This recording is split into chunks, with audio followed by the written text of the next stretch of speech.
ঐতিহাসিক এই দিঘিটির নাম সদ্য পুষ্করণী দিঘি।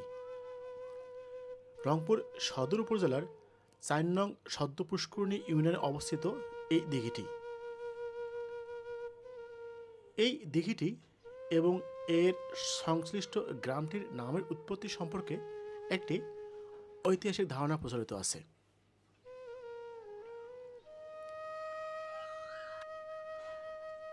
এই দিঘির ইতিহাসের সাথে মোগল আমলের একটি যোগসূত্র রয়েছে বলে ধারণা করা হয়। কথিত আছে, মুঘল সম্রাট আকবরের শাসনামলে সুবেদার মানসিংহ যখন মুঘল বাহিনী নিয়ে এই স্থানে শিবির স্থাপন করেছিলেন, তখন সৈন্যবাহিনীর প্রয়োজনে সেখানে একটি পুকুর খনন করা হয়।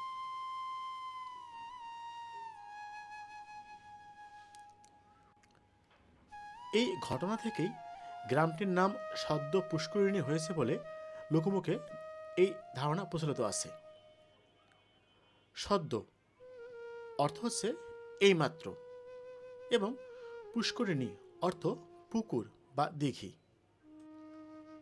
এই অঞ্চলের বিখ্যাত জমিদার কুণ্ডি জমিদার বংশের সাথে সদ্য পুষ্করিণী গ্রামের একটি সম্পর্ক ছিল। কুণ্ডি জমিদার বংশের সন্তান সুরেন্দ্র চন্দ্র রায় চৌধুরী এই গ্রামে জন্ম নিয়েছিলেন। কুণ্ডি পরগনার জমিদারিত্ব এবং রায়চৌধুরী উপাধি শঙ্কর মুখোপাধ্যায় মোগল সম্রাট জাহাঙ্গীরের নিকট থেকে পেয়েছিলেন। দিঘিটি জমিদার বাড়ির দিঘি নামেও পরিচিত।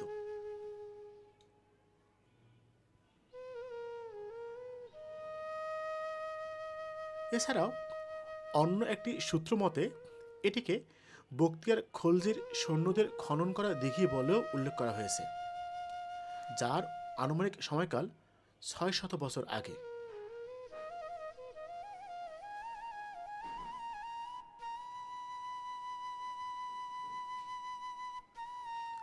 তবে এই সিদ্ধান্তে নিশ্চিন্তে উপনীত হওয়া যায় যে এই দিঘিটি মোগল আমলের, এবং এই দিঘিটি যে কোনো একটি বড় সৈন্যদলের পানির চাহিদা মেটানোর জন্যই খনন করা হয়েছিল, তাতে কোনো সন্দেহ নেই।